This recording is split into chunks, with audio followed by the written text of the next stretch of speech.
troisième et dernière partie de l'Africa Newsroom. Le plateau est toujours au complet avec nos invités. Laurence Dong, Gaston Maungu et notre éditorialiste Jean-Marie Bitomo. L'actualité économique à présent, nouvelle découverte de pétrole au large du Sénégal. Le gisement est situé sur le puits VR1 du champ SNE. C'est le 8e puits foré avec succès depuis 2014, soit un taux de réussite de 100%. Oumou Kalsomba. La société d'exploration de gaz et de pétrole Phare Ltd avance que son partenaire Cairn Energy a découvert un autre gisement de pétrole sur les champs SNE, précisément le puits VR1. Ce puits VR1 a été foré à une profondeur de 2759 mètres. Rappelons que Cairn Energy est l'opérateur du champ. La société d'exploitation pétrolière a une participation de 40%, suivie par ConocoPhillips avec 35%, Phare Ltd détient 15% et enfin l'État du Sénégal détient les 10%. Le puits VR1 est un grand succès. Il fournit des informations importantes sur la géologie du flanc ouest du champ SNE et en particulier sur la nature des réservoirs de la série 500. La compréhension de ces réservoirs est essentielle pour finaliser la conception du plan de développement de la phase 1. Nous attendons avec impatience d'apporter à nos actionnaires les résultats des prochains travaux de forage dans cette formation. En 2014, Cairn Energy a découvert 2 gisements de pétrole sur le bloc de Sangomar à 100 km au large de Dakar. La société avait annoncé la commercialisation des premiers barils de pétrole à partir de 2021 ou au plus tard en 2023. En août 2016, les réserves du bloc ont été estimées à plus de 2,5 milliards de barils. C'est pourquoi nous considérons qu'il est important de renforcer la formation en pétrochimie pour les jeunes, renforcer aussi ce qui va créer de l'emploi, renforcer aussi la société de raffinage existante, la raffinerie existante, et puis essayer de trouver des partenariats pour en créer d'autres. C'est ça la voie royale pour permettre à nos pays de bénéficier correctement du pétrole et de réduire le chômage, de créer des opportunités pour les jeunes et de réduire la pauvreté. Selon de nombreux experts, la découverte de pétrole au large du Sénégal, notamment le 8e puits, devrait avoir des retombées économiques considérables pour ce pays de l'Afrique de l'Ouest. Son exploitation va favoriser la création d'emplois, de la valeur ajoutée ou encore l'entrée de devises et l'arrivée des investisseurs étrangers. Alors Jean-Marie, ces nouveaux gisements sont une manne économique potentielle pour le Sénégal, mais comment s'assurer que le pays en profite pleinement ? Vous connaissez bien ma position là-dessus, Graziella. C'est-à-dire, c'est un peu scandaleux pour moi ce que je viens d'entendre. J'ai toujours dit sur ce plateau, je suis étonné par le fait que quand vous avez des multinationales qui viennent en Afrique, la façon dont on pondère le capital financier qui arrive et la pondération qui est faite des matières premières que l'Afrique détient en tant que telle, j'arrive pas à comprendre, si vous voulez, que vous avez un État comme l'État du Sénégal. Matières premières, si vous voulez, naturelles, que la nature a doté le Sénégal se retrouve à 10% là-dedans. Je parle toujours de la signature des contrats léonins sur ce plateau. Déjà, nous savons très bien que si je ne veux pas faire toute l'histoire de la coopération économique, si vous voulez, entre l'Afrique et l'extérieur.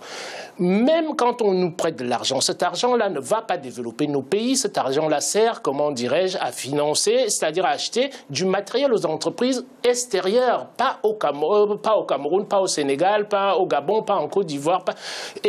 Et nous continuons, c'est-à-dire nos dirigeants continuent toujours la même pratique. Et moi, je suis complètement dépassé et déphasé par rapport à ce style de raisonnement-là. Il n'est pas admissible que la pondération, c'est-à-dire quand les multinationales arrivent chez nous en Afrique, la pondération capitalistique est toujours supérieure à la pondération des matières premières qui sont à la base. Parce que sans votre capital financier, vous allez investir sur quoi? Vous allez investir sur les matières premières. Sans ces matières premières-là, vous n'investissez pas en tant que tel. Et j'arrive pas à comprendre comment nos États arrivent toujours à signer des contrats aussi léonins à ce jour. Vous avez vous avez la matière première du Sénégal dans laquelle le Sénégal se retrouve actionnaire à 10%. Allez-y. Remarquez ça, c'est François Mitterrand qui parle à la bonne. Quand je constate, par exemple, que le flux de capitaux qui va du sud pauvre vers le nord riche est plus important que le flux de capitaux qui va du nord riche au sud pauvre, je dis qu'il y a quelque chose qui ne va pas. La colonisation n'est pas morte. Ce n'est plus le colonialisme des États, c'est le colonialisme des affaires et des circuits parallèles, c'est tout dit. Alors, qu'est-ce qui se passe? Il faut combattre ce système déjà que même les Français, ici le président Mitterrand, décrient. Il faut que nous trouvions une possibilité pour rassembler une troïka africaine et venir parlementer avec le Parlement européen, car les décisions se prennent au Parlement européen. C'est ça le travail que nous, leaders d'opinion, nous sommes en train d'exposer. Moi, je dirige une association. Nous pensons que c'est seulement comme ça que cette question peut être réglée. Sinon, l'Afrique va toujours continuer à se laisser saigner. Madame Dong. Oui, alors on rend beaucoup l'Europe responsable, la France, l'Europe, etc., de ce qui se passe en Afrique. Mais aujourd'hui, il y a des Africains responsables. C'est aux dirigeants africains de prendre leurs responsabilités. Les dirigeants africains aussi doivent prendre leurs responsabilités. Est-ce qu'ils aiment véritablement leur pays? C'est une question de personne aussi. On aura beau venir dire à l'Europe ce qu'elle doit faire, mais excusez-moi, chacun veut le meilleur pour son peuple. L'Europe négociera ce qui l'avantage. Les pays européens, les multinationales négocieront ce qui les avantage. Pourquoi ceux qui négocient pour l'Afrique ne négocient pas ce qui est mieux pour l'Afrique? Parce que derrière, nous avons des autorités qui sont corrompues, qui prennent des bacs chiches pour continuer de vendre l'Afrique et qui, même dans les 10% de pétrole qui vont être attribués au Sénégal, on l'a vu pour le Gabon et pour d'autres pays, ça va finir dans les poches d'une oligarchie et on aura à peu près 1% qui va peut-être repartir dans les caisses de l'État. Voici notre problème. Tant qu'à la tête de l'Afrique, nous aurons des autorités corrompues, illégitimes, parce que souvent arrivées là par des élections frauduleuses et qui s'accaparent le pouvoir politique, pas pour le pouvoir politique, mais surtout pour le pouvoir économique qu'ils leur donnent, parce que c'est une prédation des ressources. Ils se maintiennent au pouvoir pour mieux piller les États. Et ça, ce n'est pas l'Europe qui leur demande de le faire. C'est eux-mêmes qui aujourd'hui ne réalisent pas que le monde a changé, l'Afrique a changé et que continuer de gérer comme ça relève d'un autre temps. Et c'est pour ça que nous, maintenant, nous devons nous battre pour changer ce genre de personnes. Il faudrait que nous soyons conséquents. Vous voyez, simplifions les choses. Une maison où il y a de la richesse, un père de famille, une maison pauvre, un père de famille. Le père de famille qui est pauvre vient voler chez le père de famille qui est riche. Et quand vous allez le comprendre, qu'est-ce qu'il faut faire? Il faut confronter les deux. Nous savons que les dirigeants sont pourris. C'est pour ça que nous écrivons des ouvrages. Comment vaincre l'oligarchie kleptocrate des présidents africains. Donc nous connaissons bien nos problèmes. Mais le fait est que pour arrêter tout cela, on ne va pas continuer de dire c'est un tel qui a tort, c'est un tel. Pourquoi ne pas prendre les deux parties? C'est nous, la population, qui devons être braves. Prendre les deux parties pour dire, bon, dites-nous qu'est-ce qui se passe à propos des matières premières. Merci. C'est ça qui est important. Merci, M. Maungu. Dans le reste de l'actualité économique au Nigeria, la direction des impôts est appelée à justifier un manque à gagner évalué à 12,8 milliards de dollars durant la période 2006-2016. La mesure a été prise dans le cadre de la croisade lancée par le gouvernement contre la corruption qui prend des proportions inquiétantes. On fait le point avec Oumou Kalsoumba.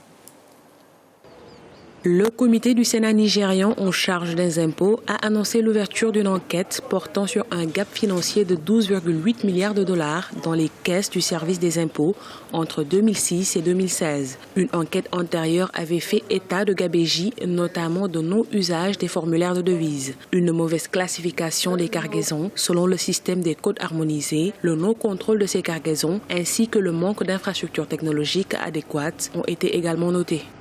L'enquête ne se rapporte pas aux dépenses effectuées. Il s'agit de fuites. Le comité s'interroge sur les pertes enregistrées et mettra tout en œuvre pour que les parties impliquées rendent l'argent qui manque. La corruption et le détournement de deniers publics restent un fléau qui mine l'économie du Nigeria. De nombreuses institutions étatiques ont été épinglées dans les rapports. En 2016, le gouvernement a indiqué dans un communiqué que 7 milliards de naira, soit près de 32 millions d'euros, ont été récupérés auprès des sociétés et de personnes inculpées pour détournement de deniers publics. Le Nigeria, c'est un pays qui a tous les atouts pour devenir développé, alors très développé. Mais le niveau de déperdition des ressources publiques de ce pays du fait de la corruption est tel que, malgré tous les efforts qui peuvent être faits, malgré tout le potentiel dont dispose ce pays, il est impossible de décoller sur le plan du développement. Mais quand vous regardez le niveau de vie, ce développement humain du Nigeria, vous vous posez des questions, vous vous demandez mais où vont toutes ces ressources? En réalité, elles vont dans la corruption, parce qu'il y a régulièrement des cas de corruption qui sont dénoncés. Dès son accession au pouvoir en 2015, le président nigérian Muhammadu Buhari a pris l'engagement de lutter contre la corruption et la gabégie. En ce sens, le gouvernement va récompenser les lanceurs d'alerte qui pourraient recevoir jusqu'à 5% du montant total recouvré. Alors, plus de 12,8 milliards de dollars de manque à gagner des caisses du service des impôts entre 2006 et 2016 au Nigeria. Pourquoi est-ce que ces fuites n'ont pas été décelées avant? Est-ce que cela veut dire, Madame Dong, qu'il y avait quelque part une forme de laxisme dans la lutte contre la corruption au sein du gouvernement précédent? En fait, il faut savoir on le sait tous, que la corruption, c'est l'un des maux qui mine tous les gouvernements en Afrique. Et l'une des causes qui retardent notre développement, c'est ça. Ce sont tous ces fonds qui sont détournés. Là, on parle du Nigeria. Mais excusez-moi de revenir sur le Gabon. La Commission nationale de lutte contre l'enrichissement illicite, qui est quand même une institution gouvernementale, a publié un communiqué la semaine dernière qui dit qu'entre 2006 et 2012, 50% du budget de l'État gabonais a été détourné, a été distrait. Il est vrai que les problèmes de corruption sont communs. Est-ce que vous imaginez? Donc les problèmes de corruption sont communs à de nombreux États. Donc peut-être que là, au Nigeria, il y a une volonté maintenant de mettre les choses à plat et de faire en sorte de lutter contre cette corruption, mais encore, il ne faut pas que ce soit simplement une opération tape à l'œil pour mettre juste la poudre aux yeux de la population qui doit être en train de grogner, qui se plaint, mais que ce soit une réelle opération qui va viser tous les coupables et non pas en sélectionner quelques-uns comme on le voit dans certains pays juste pour calmer les populations. En ce qui concerne le Nigeria, en tout cas. Je pense qu'à ce niveau-là, les choses sont en train d'avancer. Depuis que le président Buhari est là, il a mis, si vous voulez, il a posé des règles sur la table. Et là où je peux me dire que ça peut un peu avancer, moi j'étais sur le plateau là, il y a cela 2 semaines, j'ai été abasourdi parce qu'on m'a demandé de parler, si vous voulez, du fait que vous avez 20% de la masse monétaire qui circule, si vous voulez, au Nigeria, c'est de la fausse monnaie en tant que telle. Donc, à partir de là, je me dis, voilà encore les mots qui vont nous miner en Afrique. On nous a dit que le Nigeria, si vous voulez, c'était la première puissance économique, la première économie d'Afrique. Et aujourd'hui, on s'aperçoit que la masse monétaire, c'est-à-dire qui circule au Nigeria, vous avez 20%, si vous voulez, de cette monnaie-là qui est de la fausse monnaie en tant que telle. Et le système, nous savons tous, le système nigérian est gangréné par la corruption depuis. Pourquoi est-ce que le Nigeria n'est pas venu à bout de Boko Haram en tant que tel? C'est-à-dire de manière autonome. C'est pas que le Nigeria manque des capacités en tant que tel.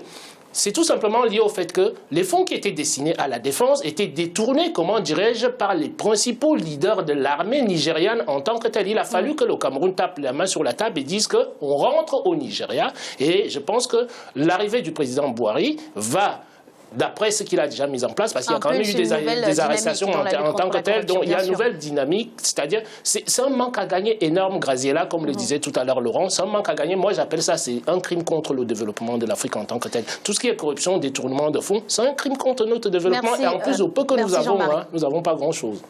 Alors, Monsieur Maoungou, comment être plus efficace finalement dans la lutte contre la corruption? Est-ce qu'il ne faudrait pas envisager, par exemple, de récompenser ou alors de protéger les lanceurs d'alerte, comme c'est le cas depuis peu en Tunisie, par exemple? Est-ce que cela aiderait finalement à lutter contre ce fléau?